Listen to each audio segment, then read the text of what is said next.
असलकुम welcome to my YouTube channel learning with G. आज मैं आपके साथ C S 101 introduction to computing का जीडीपी शेयर पाल 2024 का है। कुछ इंस्ट्रक्शन मैं आपको बताऊंगा, उनको केयरफुली आपने सुनना है और केयरफुली अंडरस्टैंड करना है, क्योंकि ये फर्स्ट सेमेस्टर का बिल्कुल स्टार्टिंग में कोर्स है। तो जितने भी फर्स्ट सेमेस्टर के स्टार्टिंग के कोर्स के जीडीपी आए थे, सबको मैंने इसी तरह एक्सप्लेन किया है और इंस्ट्रक्शंस आपको सारी गाइडलाइन दी हैं, ताकि आपको इन फ्यूचर जब आप कोई जीडीपी सॉल्व करें तो आपको ये पता हो और आपको कोई मसला पेश ना आए। सबसे पहले तो ये चीज़ आपने देखनी है कि ये असाइनमेंट की तरह है, तो ये एक क्वेश्चन ही होता है, लेकिन एक जनरल डिस्कशन होती है। ग्रेडेड डिस्कशन बोर्ड, यानी ग्रेडेड का मतलब ये कि मार्क्ड होगा, और डिस्कशन बोर्ड यानी आपने डिस्कशन करनी है। इस चीज़ को डिस्कस करके अपना ओपिनियन कहीं से इंटरनेट से रिसर्च कर लें, कहीं से आप देख लें, वहाँ से रिसर्च करके आपने लिखना है।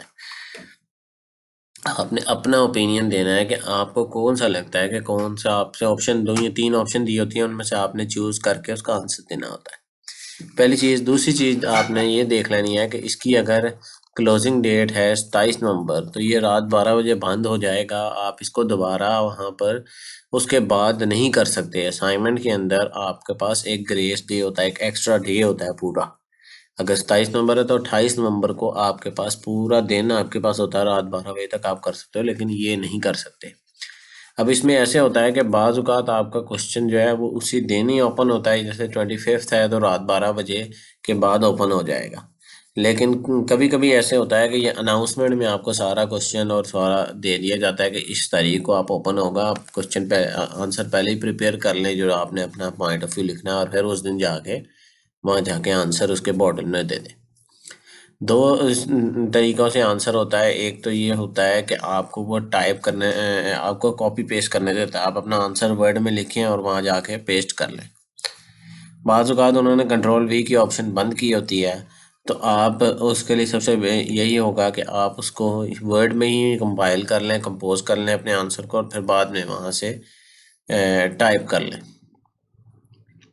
ये दो तरीक़ाकार के तरह आते हैं। बाज़ू का टेबल फॉर्म में आता है, सारी चीज़ ऑप्शन वहाँ उन्होंने दी होती हैं। अगर आपने कोई टेबल ऐड करना है, कोई इमेज ऐड करना है, सब चीज़ों की ऑप्शन वहाँ मौजूद होती हैं इंटरफेस के ऊपर।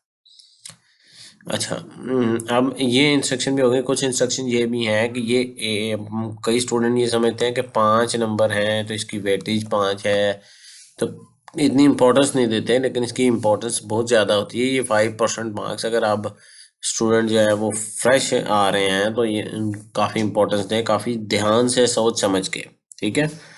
आखिरी बात, सोल्यूशन स्टार्ट करने से पहले अगर आपने गलती से पोस्ट के बटन पे एम्प्टी पे भी दबा देंगे ना, एम्प्टी पे, तो वो सबमिट हो जाएगा। आप उसे बाद में अपडेट नहीं कर सकते, और अपना क्वेश्चन और अपना वीयू आईडी ऊपर लिखना इसमें लाजमी नहीं होती। तो कई स्टूडेंट ऐसे करते हैं, अपनी वीयू आईडी लिख के गलती से पोस्ट पे बटन दब जाता है उनसे। तो वो ना तो टिकट जनरेट करके, ना आप ईमेल ओपन करके यूनिवर्सिटी से ही आप अपना क्वेश्चन जो है वो उन तक जो आप अपना पहुंचा सकते हैं। ये असाइनमेंट की तरह नहीं होती। असाइनमेंट में तो डेट के गुजरने के बाद भी, या आपने ड्यूरिंग असाइनमेंट के टाइम में आप उसको ईमेल पे जमा करा देते हो तो वो एक्सेप्ट कर लेता है टीचर। लेकिन इसका कोई तरीकाकार नहीं है, इसलिए इस टाइम पीरियड जो आपको दिया है, 48 घंटे दिए हैं या 72 घंटे दिए हैं, उसके दरमियान में ही आपने ये इसको सबमिट करवाना है। कोशिश करें पहले दिन ही कर लें। ठीक है। आइए, उन्होंने आपको एक सिनेरियो दिया है और उसमें ये सवाल पूछा है कि कौन सा मेथड जो है, सीरियल या पैरेलल, आपका ये होगा इसमें। विच कम्युनिकेशन मेथड, कौन सा कम्युनिकेशन मेथड होगा, सीरियल या पैरेलल। अब इसके साथ आपने एक रीज़न और आर्गूमेंट कोई आपने जो है, जो आप कह रहे हैं, आप सीरियल कह रहे हैं तो उसके लिए, और पैरेलल कह रहे हैं उसके लिए, दोनों के लिए आपने आर्गूमेंट देना है एक। अच्छा, उसकी कुछ रिक्वायरमेंट है। हर जीडीपी की उसकी रिक्वायरमेंट दी होती है कि इतने वर्ड्स होने चाहिए, इतनी लाइंस होनी चाहिए। रीज़न है तो इतनी लाइंस का हो, इतनी अप टू मैक्सिमम इतना होना चाहिए जीडीपी। तो वो केयरफुली इंस्ट्रक्शन लाजमी पढ़ा करें, हर जीडीपी में लाजमी पढ़ा करें। बहुत ये स्टूडेंट मिस्टेक करते हैं, बड़ा लंबा सा आंसर लिख देते हैं या बहुत छोटा सा आंसर लिख देते हैं। जैसे इसमें बोला है कि your comment must not exceed 90 words. 90 word से ज़्यादा होगा तो आपके मार्क्स नहीं मिलेंगे, आपको मार्क्स कटना शुरू हो जाएंगे, मिलेंगे नहीं बल्कि कटना हो जाता है, रिवर्स की तरफ चलना शुरू हो जाते हैं।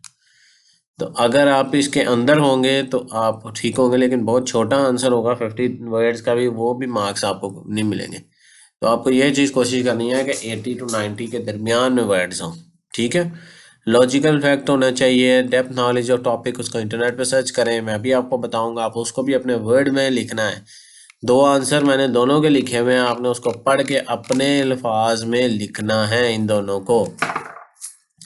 मैंने कहा है कि सीरियल कम्युनिकेशन भी हो सकती है, simplifies writing by using a fewer lines, reducing space and complexity which is crucial in robotics। इसी तरह parallel could be effective high speed data transfer required between the microcontroller and sensor actuator over the short distance, require more wiring and could face issue with the signal influences and distance। उसकी मैंने कुछ ऐसी बात भी लिखी है कि parallel ज़्यादा बेहतर इसके लिए सीरियल कम्युनिकेशन है, पैरेलल से ज़्यादा सीरियल कम्युनिकेशन इसमें आंसर इसका ज़्यादा बेहतर है। अगर आपको पैरेलल लगता है तो आप उस पर रिसर्च करें और उस पर रिसर्च करके इंटरनेट पे इस आंसर को भी आप अपने वर्ड में लिख सकते हैं या आप रिसर्च कर सकते हैं। इन दोनों को आप डिटो कॉपी नहीं करना, ये चीज़ ऐसे कॉपी नहीं होती, ये डिस्कशन है, ये असाइनमेंट। और इसमें फ़र्क यही होता है कि आपने अपने पॉइंट ऑफ व्यू को टीचर के सामने रखना है। अगर उसको पॉइंट ऑफ व्यू के मुताबिक आपकी चीज़ पसंद आएगी तो वो आपको उसके अकॉर्डिंग मार्क्स देगा। इसमें शामिल होना लाजमी है।